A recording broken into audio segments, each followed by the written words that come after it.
Quiero saludar en esta parte del programa a Juan Francisco Sandoval, el jefe de la Fiscalía Especial contra la Impunidad en Guatemala. Sea usted bienvenido, gracias por acompañarnos. Muchísimas gracias.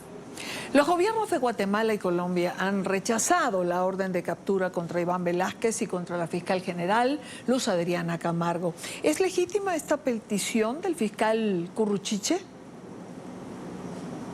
No es legítima desde diversas perspectivas. En primer término, el gobierno colombiano, el gobierno guatemalteco y otros 40 países han reconocido de que la fiscal general y altos funcionarios del Ministerio Público son funcionarios que responden a intereses corruptos y que han realizado un trabajo socavando la democracia guatemalteca.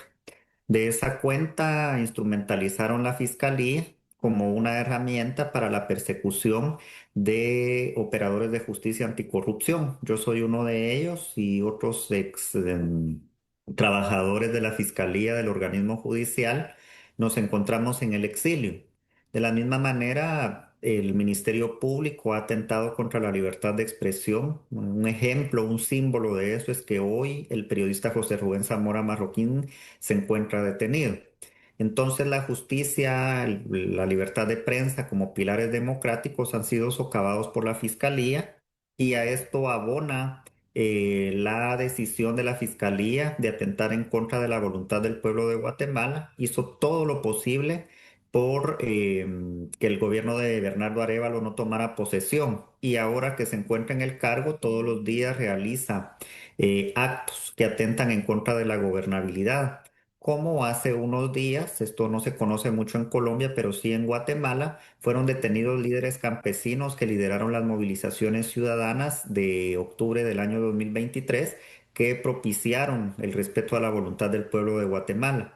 Entonces, por esa razón, descalifico a la Fiscalía, respaldo la decisión del gobierno de Guatemala y de Colombia. Pero esto suma a otras ilegalidades como el hecho de que una sala de apelaciones en Guatemala no tiene facultades para emitir órdenes de captura. Claro. Entonces, una ilegalidad que suma al hecho de que en el caso de los funcionarios internacionales, como Iván Velázquez y Luz Adriana Camargo, Sí. están protegidos porque el convenio entre el gobierno de Guatemala y las Naciones Unidas para establecer la CICIG, en su artículo 10, establece inmunidad para esos funcionarios por el ejercicio de sus funciones, aún después que hayan terminado de desempeñar sus puestos, esto en armonía de la Convención de las Naciones Unidas sobre Privilegios e Inmunidades de 1946. Entonces, ha existido un irrespeto total de disposiciones legales, así como de convenios internacionales que ha ratificado Guatemala en el marco del artículo 149 constitucional.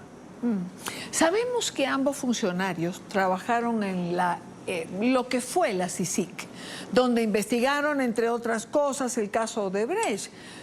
Cuéntenos, ¿de qué se trató el trabajo de estos colombianos en Guatemala? Bueno, comentarle que el trabajo de la CICIG fue muy amplio porque el caso Odebrecht y otros alrededor de 119 casos fue posible investigarlos, perseguir y llevar a los tribunales de justicia debido a el mandato que desempeñó esa comisión que fue pedida por el gobierno de Guatemala en el marco de los acuerdos de paz, pero ya en la práctica pudimos establecer cómo los grupos ilegales que debían ser objeto de investigación como producto de la posguerra en Guatemala mutaron y se convirtieron en redes políticas económicas ilícitas. El trabajo que desempeñó Iván Velázquez, Luz Adriana Camargo, otros funcionarios de la comisión, en armonía con el trabajo de la Fiscalía guatemalteca, permitió detectar la manera en que funcionaban estas redes, llevar al enjuiciamiento a 3 expresidentes, una vicepresidenta, decenas de ministros, diputados,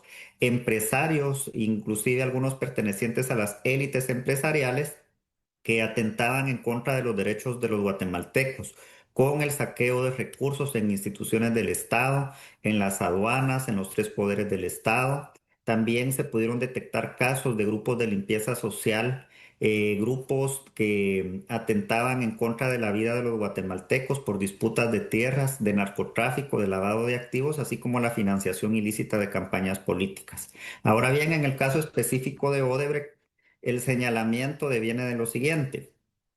Resulta que, como lo hicieron otros 10 países, debido a las investigaciones que en Estados Unidos había desarrollado el Departamento de Justicia, los funcionarios de Odebrecht fueron juzgados por haber cometido actos de corrupción en distintos países de América Latina y un país de África, creo que era Angola.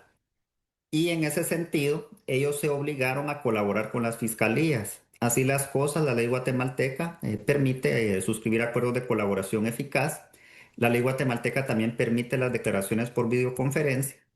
Ellos no podían salir de Brasil porque en primer término estaban arraigados en Brasil y en otro concepto también la constitución brasileña impide la extradición de ciudadanos brasileños. Por ende, la solución jurídica la encontramos en la petición que le hicimos a una jueza. La jueza aprobó la petición, la Corte Suprema de Justicia la respaldó y la confirmó la Corte de Constitucionalidad. Se suscribió el convenio y a partir del convenio pudimos obtener valiosa información consistente en correos electrónicos, operaciones financieras, equipos informáticos que permitieron establecer que el exministro de Comunicaciones de Guatemala percibió en sobornos 18 millones de dólares provenientes de la constructora brasileña.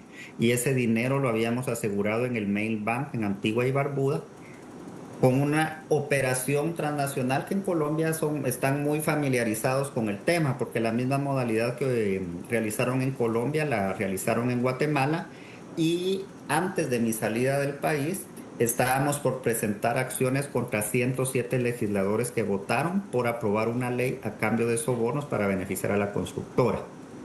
La fiscalía, en lugar de avanzar en la investigación, se dedicó a protegerlos, tomando Claro. como pretexto el dichoso acuerdo de colaboración, el cual fue revocado, y por supuesto los principales beneficiarios de la corrupción liberados. Ahora, ¿esto se trata de una vendetta, de una retaliación por las investigaciones contra la corrupción?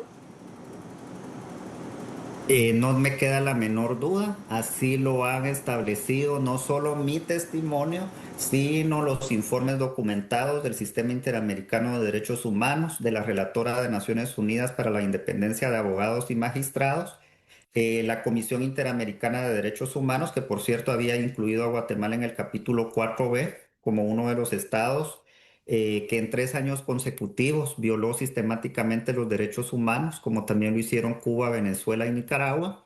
Y en ese sentido, es más que lo que yo digo, la sanción de 43 países a donde la fiscal general y el fiscal Rafael Curruchiche no pueden ingresar porque están sancionados. Bueno, justamente sobre esas sanciones, Curruchiche afirma que extendió esta petición de captura a la Interpol. ¿Qué alcance puede tener esto?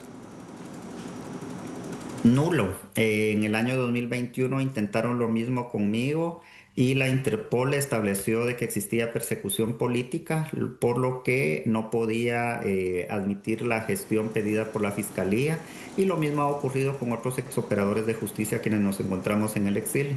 Claro. Es Juan Francisco Sandoval, fue jefe de la Fiscalía Especial contra la Impunidad en Guatemala. Muchísimas gracias por estar con nosotros. A usted le agradezco por el espacio, muchas gracias.